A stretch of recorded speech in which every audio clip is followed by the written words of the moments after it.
This episode may contain content of a graphic nature, including descriptions of physical and sexual violence against adults, children, and animals. Listener discretion is advised.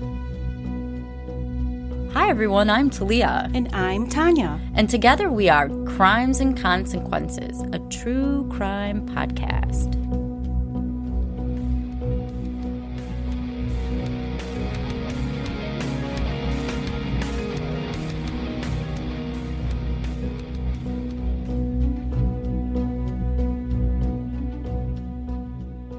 Tanya. Hi, Talia. Welcome back, everybody. I hope everybody had a great week. I am really excited to share another, what I think is extremely interesting true crime story. This one has so many twists and turns, Tanya. You're just going to be completely shocked by this. I love it. I can't wait. This one is not from the United States. It's a Macedonian serial killer. Ooh. That I'm sure most of you guys have never heard of. Many people don't know that my husband is actually from the former Yugoslavia, near Macedonia. He's from Croatia. And I really wanted to try to find a case from Croatia, but I found this one. I'm not that good at pronouncing names, foreign names, as many of you already know. Not to bore everybody, but I sat with my husband for a while to try to pronounce these names correctly. But I'm 95% convinced I'm still going to say them wrong. That being said, I'm going to ask everybody to take a second to hit the subscribe or follow button, and I'm going to start the story. Let's do it. Don't judge me on my mispronunciations. Oh, girl, I won't. You know I won't. My husband probably will. Well, that's his problem. One of many. Just kidding. All right, you ready? Yes. 41-year-old Katarina Semyonaska contacted the Kicevo Police Department on November 16th in 2004. She wanted to report her 64-year-old mother, Mitra, missing. Earlier that day, Mitra, she was a retired janitor, she left to go to the store, but she never returned home. Katarina wasn't immediately concerned. She thought maybe her mom stopped to some friend's house or did some other things. However, as time went by, she started getting really worried about her mom, and that's when she contacted the police. A search of Mitra's home showed nothing out of the ordinary, and there were no signs that she'd ever even made it back from her trip from the market. So where was she? No one really knew. Days passed by with no sign of Mitra, and it seemed to her daughter, Katarina, that the police really weren't taking her mom's disappearance seriously. In fact, they requested Katarina pay them to look for her mother because they believed she most likely left voluntarily. They didn't take it seriously. Neither Mitra nor Katarina had a lot of money. They weren't well off, and they were actually kind of poor. Mitra certainly didn't go on a vacation. She didn't just run off. I mean, that wasn't how she was. Katarina felt really desperate. She's not getting the help she needs from the police. So instead, she reached out to a neighbor of her and her mom's, and I believe they lived together, her and her mom. His name was Vlado Teneski. He lived just a few houses down on the 11th of September Street. That's the name of their street. Oh, really? It was named after the day when Kichevo was liberated from the fascists in 1943. Vlado Teneski was a reporter. He was well known in the neighborhood. His mom and Mitra were old friends.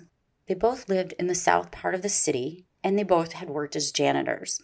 Vlado had connections with the media. He was once a reporter for the local newspaper known as the New Macedonia, and he now worked as a freelance writer. Katarina called him up, and she asked him if he would write an article about her mom's disappearance. And of course he agreed. Although attention was given to the story he wrote about Mitra, it didn't bring Katarina any closer to finding her mother. It didn't give any answers to anything. In the following months, the only person that ended up really investigating Mitra's disappearance was Vlado. He interviewed neighbors and family members in the hopes of finding out what happened to the 64-year-old mother. Roughly 2 months later, the search for Mitra came to a shocking end. On January 12th, in 2005, a scrap collector noticed something unusual near an abandoned sports center in town. As he was rummaging around the area, he noticed a large bag. It appeared to have been discarded in a hole at the base of an old steel column. So you have the sports stadium, and it's run down, and there's a steel column, and at the base of it is this bag. There's stones and clothes and just garbage on top of it, and it seemed very out of place. With his curiosity piqued, the man removed the debris that was on top of the bag. When he did, he unearthed the bound body of a naked woman, later identified as 64-year-old Mitra. She'd been placed in an upright position. Her legs were tied together with a telephone cord, and her body had been wrapped in a transparent sheeting. It's been described as a bag, and it's been described as sheeting. I saw a picture of it. To me, it looks like sheeting that you would use maybe when you're redoing your house and you put it on the floor so things don't get on it, kind of like that. So she's wrapped in this or placed inside it, and then a cord is wrapped around her. According to the autopsy, Mitra had been severely beaten, sexually assaulted repeatedly, tortured, strangled. Her legs were bound with this telephone cord. But this is the part that's just totally fucked up. The medical examiner concluded that Mitra had only been dead about 10 days before her body was found. What? That means she was held captive, repeatedly raped, sexually tortured, and beaten for 47 Oh my days. God. Who would do that to a poor, elderly cleaning lady? 47 days. Right. That's fucked up, dude. To give you a little background, Kicevo, it's described as a sleepy town in North Macedonia. It's about 2 hours away from the Albanian border, if that clarifies things for you. Probably doesn't. In the past few years, some really strange things had been happening to some of its people. Some disappeared, while others were tortured and murdered.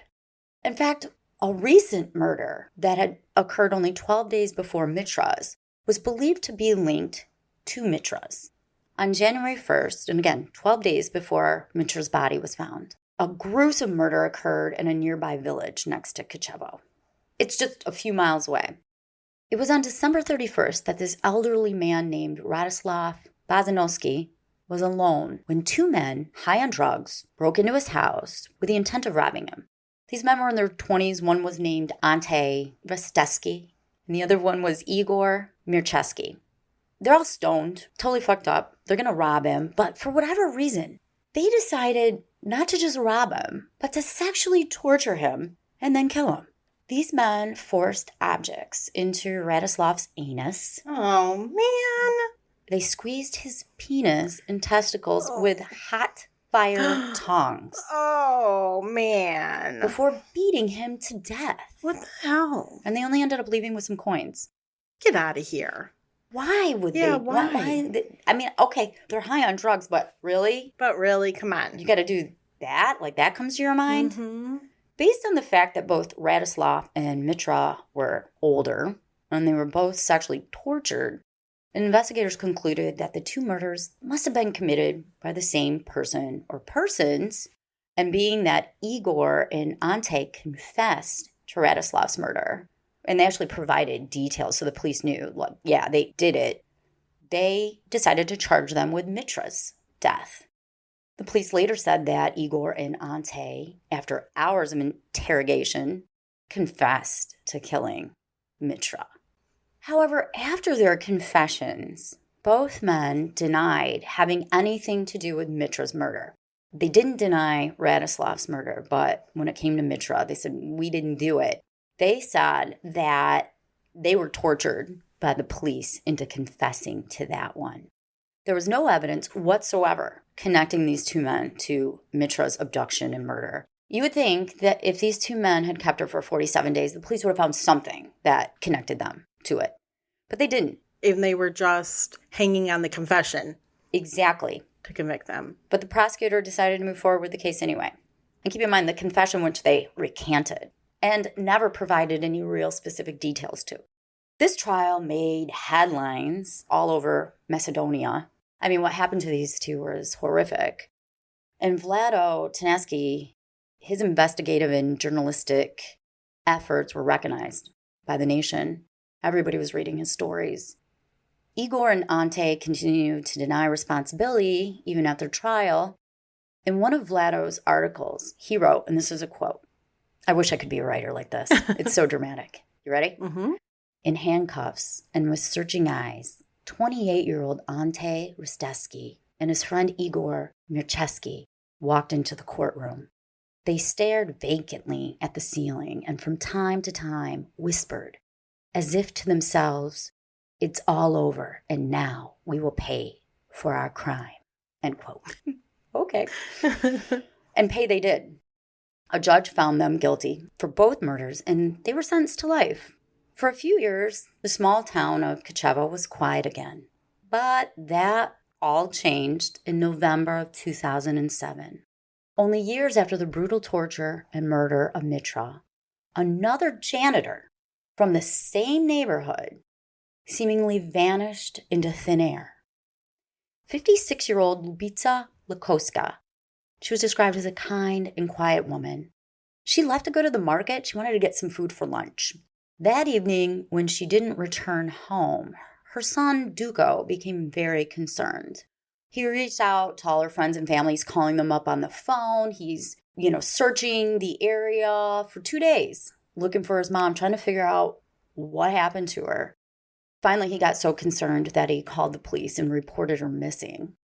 Lubica was a dependable woman, and she supported herself by working as a janitor for different apartment complexes, and she didn't show up for work either. Now, Duko, he didn't have a lot of confidence in the police, especially with the way they handled Mitra's disappearance and murder years earlier. So he reached out to his neighbor, Vlado Teneski, too, just like Kenerica did, and said, if I give you an interview, could you write an article about my mom? And Vlado, of course, agreed. His article was eventually published in the New Macedonian paper. During the interview with Duko said, quote, "I talked to the residents of the buildings where my mother used to work, and I searched around a bit for clues, but I couldn't find any traces of her. The police told me they were on the case," end quote. But were they really? Really? Even Vlado didn't have a lot of faith in the police. And for the next few months, Duko relied on Vlado to keep his mother's disappearance in the headlines. Days, weeks, as I said, months, they just ticked by. It would be 3 months before Lubica's body was discovered. It was discovered by something called the Straza Ridge. It's a beautiful area. I looked it up. Near a gas station on February 3rd of 2008. Keep in mind, she disappeared in November. A truck driver had stopped to relieve himself on the side of the road, even though there was a gas station nearby. I'm not sure why. He decided to piss on the side of the road. It's more fun to piss in public, I guess. As he stood a few feet from the side of the road, he saw a hand sticking out of some rubbish in a ditch. It was the murdered body of Lubica. Like Mitra, Lubica was naked. Her legs were bound with a telephone cord, and she was wrapped inside a transparent plastic bag. And then around the bag were more cords. Lubica had been severely beaten, tortured, and sexually assaulted before dying of strangulation. Are you ready for this? No. The medical examiner estimated that she'd been murdered only days earlier, which meant she'd been held captive for almost 3 months. Oh my God. Who can just get away with that? I know. Who can keep someone for 3 months? For 3 months. In their home or wherever they kept them. Well, I mean, I know who could, but you don't. Like, that's weird. I don't. It can't be that easy. The murder garnished the attention of the entire country. I mean, it's a horrific crime. And the guys that were convicted of Mitra's murder are in prison, so they couldn't have done it. Right, but it's so similar. Vlado Teneski, the reporter, he openly criticized the police handling of the case. It was he that first pointed out the connection, as you just did, between Lubica's murder and that of Mitra's. In an article titled "Serial Killer Stalks Kichevo," Vlado noted the similar profiles between Lubica, Mitra, and yet another missing woman named Gorica Pavleska. She was a 73-year-old janitor who lived alone in the same neighborhood as Mitra and Lubica. What the hell? And Vlado, because he lived there, and where his mom used to live. She went missing in May of 2003. She simply vanished without a trace, so this is even before Mitra was abducted and murdered. How strange is that? Same neighborhood, all lower economic status, all female, all janitors. That's just weird. So Vlado was the one that put that together. With Gorica, she didn't have any family in Kicevo. People had speculated that maybe this 73-year-old had moved to the capital and failed to tell anyone. There were rumors that maybe she'd gone out into the rural area because this is a small town with not any big towns nearby. Maybe she'd just gone out towards the woods or something and had a stroke or heart attack and died.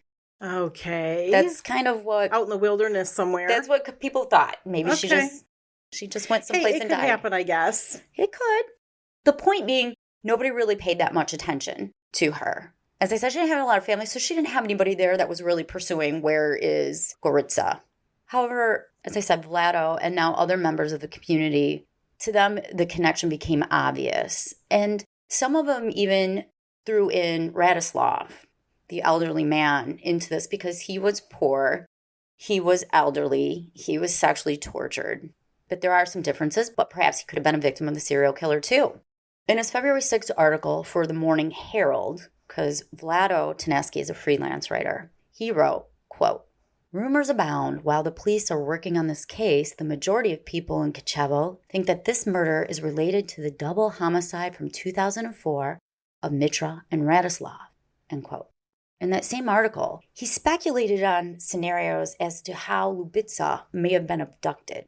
He said, quote, "Could she have been hit by a car, and instead of taking her to the hospital, the driver decided to take advantage of her in the most hideous manner," end quote. He went through some scenarios of how it might have happened. Yeah, that's kind of weird. It's weird, but police weren't convinced there was a connection between the cases. Really? At least not yet. After all, they already knew who had killed Mitra and Radislav. It was Igor and Ante. It was only a few months later, on May 7th in 2008, that Zovana Tomakoska, a retired janitor from a local elementary school, she disappeared. This gets so strange. And by the way, I have to tell you, it is kind of a gruesome story. I forgot to say that in advance. But most of you expect that from me. This is how bizarre this is. She received a phone call from her friend on the evening of May 7th while she was sitting alone in her apartment that she shared with her son. His name was Zoran. Her friend called her up and said that she just heard on the local radio station that Zoran had been hit by a car and was at the hospital. Zovana freaked out. She literally ran outside of her apartment and started heading briskly to the hospital in complete panic. I mean, she'd just been told her son had been hit by a car and it was announced on the news. But Zoran wasn't in the hospital and he hadn't been hit by a car. In fact, he came home a few hours later to find the apartment was empty and his mom was nowhere to be found. He went knocking on doors, asking the neighbors, "Have you seen my mom?" And they told him, "Well, we heard this report on the radio that you were hit by a car in the hospital." Right away, he knew something was way off and he called the police. The police had no records of any car accident that night. Nobody had gotten into an accident in Kichevo. So what happened to Zovana? Who called the local radio station and made that report, and why? The police took her disappearance really seriously. They tried to call her cell phone because she had a cell phone. And it wasn't until the next afternoon when they tried her cell phone, like for the, millionth time, someone answered. It was a woman. She'd been walking by a kindergarten when she heard the sound coming from the grass of a phone ringing. So she answered it. And imagine her surprise when the police were like, "Who are you?" And she's like, "Who are you?" Yeah, who are you? And she finds out she's holding the phone of a missing woman. Based on the location where the phone was found, it appeared to authorities that it had been thrown out of a moving vehicle. And it was clear that Zovana was in serious danger. 9 days later, the family's worst fears were confirmed. She'd been found murdered. Zovana had been discarded in the same fashion as the other murdered women. Her mutilated body lay on top of a heap of garbage just outside of town in an open field. Wrapped around her head was a dark green peignoir. Do you know what that is? No. I didn't know what it was either. It's described on Google as an old-fashioned nightgown or robe. When they say old-fashioned, I'm thinking of an elderly lady might be wearing it. I think I know what you're talking about. Maybe I'm pronouncing it wrong. That's how Google told me to say it. I'm thinking it resembled a muumuu. Okay. That's my thoughts on it. Maybe. I don't know. It's a nightgown. Doesn't even matter. It was dark green and it had small white polka dots on it, and it was repeatedly wrapped around her head and neck. What's interesting is it didn't belong to her. It's not what she was wearing. That's strange. She got some other woman's nightgown wrapped around her head. She'd been stabbed in the skull at least 13 times. What? 5 of her ribs were broken, and authorities speculated that her killer had knelt on her chest as he strangled her, which caused the ribs to fracture. Yeah. You can see in this transparent sheet or bag, whatever you want to think of it as, pools of blood, because I saw pictures of it. Now, you need to brace yourself. This is where it gets a little gruesome. A lot gruesome, not a little gruesome. It's very gruesome. It's very, very, very sad. Semen was found in her vagina, along with an aftershave bottle. Damn it. Inside her rectum, they found medical bandages. What? Gauze, cotton, wool, and pieces of wood. And there were signs she'd been raped with a glass bottle. Oh, man, what the fuck? This is just, what the woman fuck? just living her fuck, life. Man? God, I hate people. It's so gross. It's so horrible. I can't know, this poor woman. imagine the suffering involved. A jersey, a shirt, was found next to her body, and there were some traces of blood on it that they believed were likely from the killer. There were also 7 hairs on her body, and they had the root attached, so you can get DNA from that. Unlike the other women, Zavana had been murdered less than 24 hours after her abduction, but it had to be a very, very painful last few hours. By this time, there could be no doubt that there was a serial killer on the loose in Kichevo. But before I tell you more, we're just going to take a quick break so everybody can listen to our sponsors. There was clearly a serial killer roaming the sleepy town of Kichevo. It was renowned reporter Vlado who first coined the phrase the Kicevo Monster. The Kicevo Monster. In an article for the New Macedonian paper, he wrote, quote, "The people of Kichevo live in fear and panic after another butchered body of a woman from the town was found this weekend.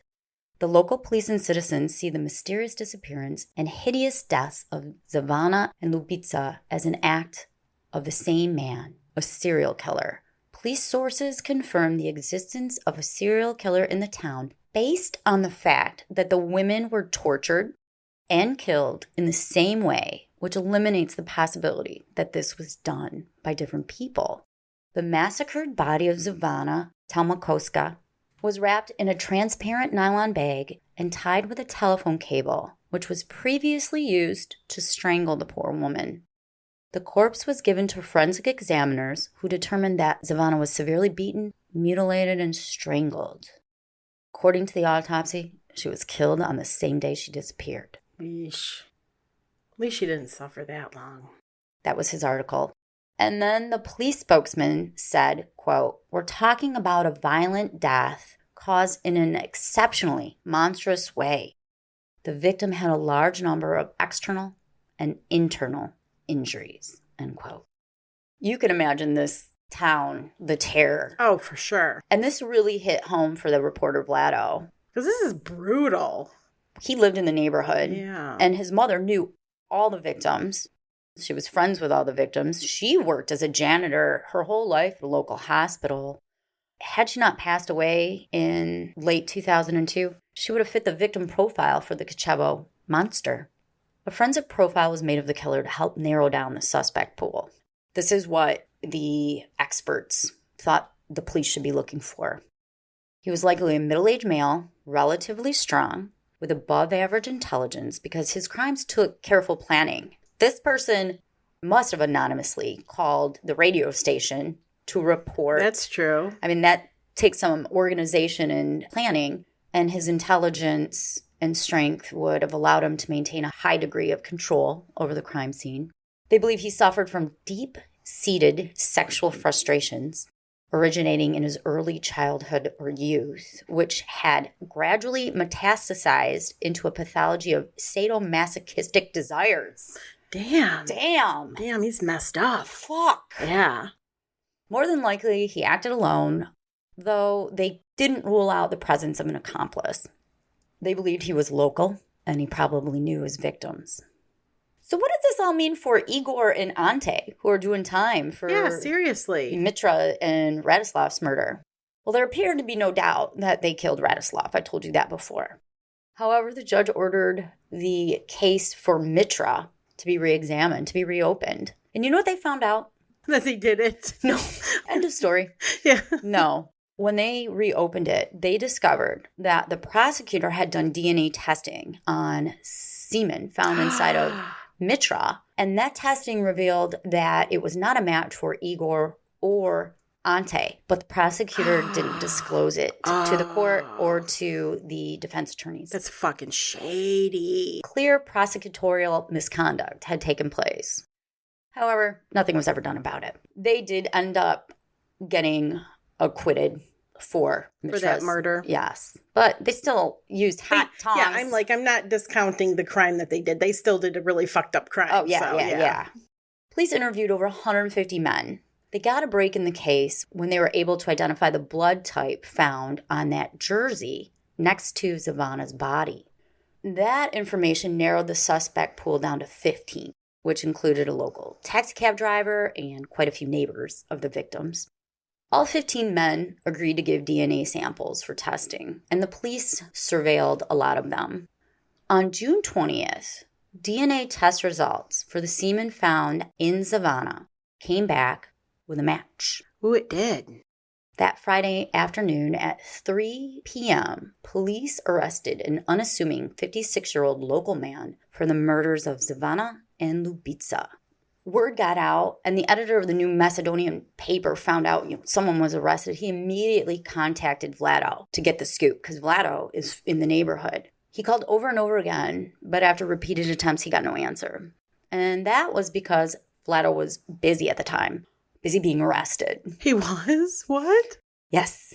They arrested Vlado Tenesky, the reporter who had reported on all the murders. Isn't that fucked up? What? Did this journalist write about his own crimes? Holy shit. Isn't that fucked up? That is fucked up, dude. I would have never seen that coming. Yeah, Vlado fell under the umbrella of suspicion as a result of the detailed knowledge he wrote about in his murder. What a dumb shit. In his articles about murder, yeah. What a dumbass. This is what really keyed police into focusing on him.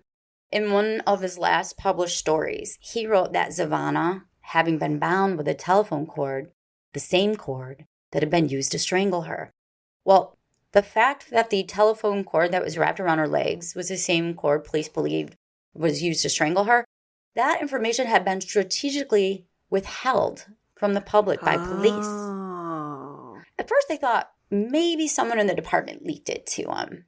But they did an investigation, and it didn't appear to be that way. Then they thought, okay, who's he talking to? Because someone he's talking to has intimate details of the murder. Maybe it was the killer. So they asked Vlado, who are you talking to? What are your sources? And he would only say, friends and family. And he never gave any specific source. He was questioned a few times, and he knew that they were looking at him, but he never told anybody. And during the questioning, he claimed to not know the victims, which the police knew was false. And after the forensic profile of the killer was released, that's when he went just right to the top of the list. And let me tell you why. Who is Vlado Tenesky? He's a sick fuck. The end. Could the 3-time winner of the National Award for Best Reporting be a serial killer? Oh my God. Reporting on his own murders? Yes, he could. Let me tell you. That is crazy. Vlado had been married to a woman named Vesna. She was an attorney for 31 years. After they were married, Vesna moved into Vlado's parents' home with him in that neighborhood. He lived there in that house his whole life with his parents. There, Vlado and Vesna raised their 2 sons, and their eldest son turned out to be a poet and an academic linguist who lived in Slovakia. And their youngest son was a doctor in the Macedonian army. So his kids turned out great. Vlado's family, are you ready for this, Tanya? They owned a secluded cottage 5 kilometers outside of Kichevo in a very rural, isolated area. Vlado's father spent most of his time in his later years out in that cottage alone, raising goats and tending to a garden until his death in 2002. It's believed that Vlado's father committed suicide by hanging in that cottage. Yikes. 4 months later, in December of 2002, Vlado's mother died of an accidental overdose of sleeping pills. She'd worked, as I told you before, her whole life as a janitor at a local hospital. Vlado's wife would later say the only time she ever saw her husband aggressive was with his parents, who are described as strict and temperamental. So it's 2002, he loses his dad. Then at the very end of December, he loses his mom. Then in the beginning of 2003, he gets laid off from the New Macedonian newspaper. And that was a huge hit for him because he loved journalism. In order to support the family, Vesna, who was offered a promotion by the Ministry of Interior, ended up taking a job at the capital in Skopje. And that was over 2 hours away from Kichevo. So now Vlado is living alone. He's got no mom, no dad. His wife is gone. His kids are gone. He's by himself. No job. No job. And he decides, let's become a serial killer. Kind of. Weird. I don't know if it went exactly like that.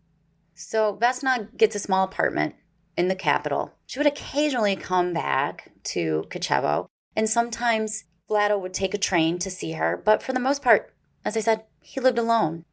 And he started spending more and more time at that summer cottage. And a summer cottage sounds lovely, doesn't it? Yes. But this one wasn't like you're imagining. It was rather run down.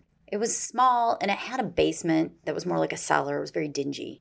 So if you're having visions of a beautiful butterflies and, rainbows summer beautiful cottage. garden. It wasn't like that. Along the lake. Vlado was questioned about the murders. He offered vague answers such as, I can't remember. I don't know. For someone that writes about facts, come on. The police are really going to believe you don't remember anything. Yeah, he really didn't answer anything. He never asked to have his own attorney. He did get a public defender appointed to him. This story still has a couple more twists in it. It's so strange. He was taken to the Kicevo jail. It was about 70 kilometers north of Kichevo. He was booked about 8:40 p.m. He was deemed to be in good physical health and not a risk for suicide. Now, in the Kicevo jail, they had to ration water during the day because there was a water shortage. So all the prisoners were given bottled water. In the cells, they were given a bucket, and the bucket was filled with fresh water. So if they needed to use it to wash their face or for whatever, they had some extra water. And normally someone like Vlado would be in a cell by himself because of, the fame around this Kicevo Monster. But there was overcrowding. So he was put in the cell with 3 other people. And the cell had some bunk beds. And then there was a section that was partitioned by an accordion door. And that was where the bathroom was, which contained a toilet, a sink, and that big bucket of extra water. The prisoners that Vlado were with, 2 of them were in their 20s, and they were there for voter fraud in a recent parliamentary election. So they're not these, scary inmates. The 3rd inmate was a 49-year-old man who was facing trial for murdering a 14-year-old girl by poisoning. For the first 3 days, everything seemed fine with Vlado. He ate. He chatted with his cellmates. The only thing he didn't do was go outside on Sunday for some air and exercise. But on Monday morning at 1:50 a.m., one of his cellmates heard the water running in that partitioned bathroom area, and he got up to shut it off because at night they weren't rationing the water. After he got up and he went into the bathroom, he started screaming for a guard. Guards ran into the cell, and they discovered Vlado on his knees with his head in the bucket of water. He was dead. Did he drown himself? He did. What? He stuck his head in a pail of water and committed suicide. Wow. Prison authorities said to reporters, quote, Vlado committed suicide. He put his head in a pail full of water. He ended his life like in a horror movie. An autopsy showed that Vlado died as a result of drowning there was only one bruise found on him. It was on his forehead. And so a lot of people got into this big conspiracy thing that he was murdered because there was a bruise on him. But the medical examiner said the bruise was consistent with him having a spasm as he was drowning and hitting his head on the bottom of the pail. Otherwise, there were no defensive wounds on him. There were no wounds on his cellmates either. That is wild. And it's really unlikely that a 22-year-old and a 28-year-old who are there on voter fraud would go and conspire to commit murder. I mean, maybe the guy who poisoned a 14-year-old, but he killed himself. Yeah, it's like that's not really a violent way to kill someone. And why would they? Yeah. I mean, you have two other cellmates right there. Why would you go and do that in front of them? And besides that, they found a handwritten note in Vlado's pocket.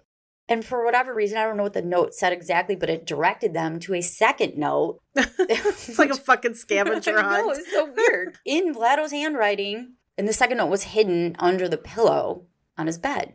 That note, I know what it said. It said, quote, "I'm proud of my family and I love them very much. I have not done any of the things I'm accused of. I did not commit these murders," end quote. But the evidence suggests otherwise. And I'm going to tell you about the evidence against him. 3 separate labs were able to individually match DNA found inside of Mitra and Savannah to that of Vlado. In addition, some of those hairs that were found on Lubitsa, they matched Vlado's DNA. When they searched this summer cottage, they found more supporting evidence. They found what was described as hardcore pornography. I mean, I guess that's not really evidence, but I don't know what was on it, so I don't. Either way. Use your imagination, I guess. That was scattered about. They found ropes and cords similar to what was used to bind the women. They found a shoe that belonged to one of the victims, and they found some clothes that belonged to some of the victims. And that green nightgown with the polka dots that was wrapped around Savannah's head, that was Vlado's mom's. Oh, man. What the hell? Did he, hate his mom? Is that why he was killing elderly janitors? I'm trying to figure out the psychology behind this. He's killing women that are like his mom. Yeah, I'll get into a little bit of that in just a second. It appears that Vlado would use a ruse to lure the victims into his car. I mean, they knew him. Right. They trusted him. Maybe he actually hit Lubitsa with his car, like he wrote in the paper. Yeah, because that was really weird. It's out of left field. It was so strange. Then he would drive them to his family's remote cottage where he would rape and torture them, as you know, sometimes for months. And according to police, it is very likely that he dressed them in his mother's clothes. What? It's like fucking some Norman Bates shit here. The death of Vlado's mother clearly took him to a dark place. I mean, it affected him. It was only months after her death when Goritsa, that 73-year-old janitor, went missing in May of 2003. For the record, her body has never been found. No. She's never turned up alive anywhere. Right. It's not believed that he hated his mom, but there was something in him that snapped when she died. Like I said, it just took him to a dark place. There's not a history of him hating her. He had a brother that talked about how, yeah, their parents were strict, but they weren't violent, horrible human beings. So it's just not really clear, but there's some connection. Obviously. Gotta be. I mean, there are janitors, old women in the neighborhood. He's putting their clothes on them. What the fuck is that? I'm just trying to imagine the horror that some of these women went through. Months. Yeah. Months with someone you knew and trusted and were friends with his mom. Right. Keeping you alive. That's messed up. The laws of Macedonia prohibit a dead person from being prosecuted. As a result, Vlado has never been found guilty of any of the murders. His wife continues to defend him. She's like, he couldn't. And a lot of people are like, oh, he couldn't. I knew him, he couldn't. Well, I think he could. This is just way too coincidental. As I mentioned, there's a lot of conspiracies. No one can drown themselves in a bucket of water. No, that's not true either. You can if you have the determination. Mm-hmm. And Vlado knew he was screwed. Right. He already knew the evidence against him. Police had talked to him. And he knew if he killed himself, they would never be able to prove he did it because they would have to drop the case. Mm-hmm. And no one wants to believe that about their loved ones anyway. Would you want to believe that about your husband of 31 years? I would say it was impossible, right. too. So his friends, his family, they continue to deny he did it. However, the evidence shows beyond a reasonable doubt that Vlado Tenesky is, in fact, the Kicevo Monster he wrote about. And that's the story. I just got goosebumps. That was good, Talia. Oh, thanks. I can't believe he wrote about it. He killed people and then wrote the stories. And this is the saddest thing, too. He interviewed their family. Yes. He would ask them for photos so he could put it in the paper. That's just sick. They trusted him and went to him. He's probably all excited because he got, journalism jobs again, right? That was another benefit. He was a hot shot reporter. Yes. Getting the exclusive. Right there in Kichevo. Damn. Well, that's messed up. Thanks, Talia. I want to give credit to where credit is due. I got my information from a New York Times article. An article by Philip Watson called Murder, He Wrote. An article called The Mask of Sanity. On the trail of a serial killer in Macedonia. And the really awesome podcast Morbidology wrote an article about it. And after I got all the information and I wrote this up, I found another podcast that did it, Casefiles. Oh, Casefiles does everybody's. Yeah, and it's a lot like this one. Because there's only so much information. I was like, oh, shit. Anyway, I want to thank everybody for taking the time to listen. If you haven't hit the follow or subscribe button on whatever app you're listening to, please do, because that helps us so much. In addition, you can find more information about this case by going to our website, crimesandconsequences.com. We've got information on our merchandise and information on how to get over 170 exclusive, top secret episodes that are only put out to our paid subscribers. You can also be a paid subscriber by going to our Apple channel. Same material on there is what's on our patreon.com/TNT Crimes page, program thing. And then we have social media. Yep, we do. Our handle on Facebook and Instagram is at Hardcore True Crime. Check it out. Hardcore True Crime. All right. Anything else? Nope, that's it. I think that's it. Yeah, thank you, Talia. Don't kill each other. Bye. Bye.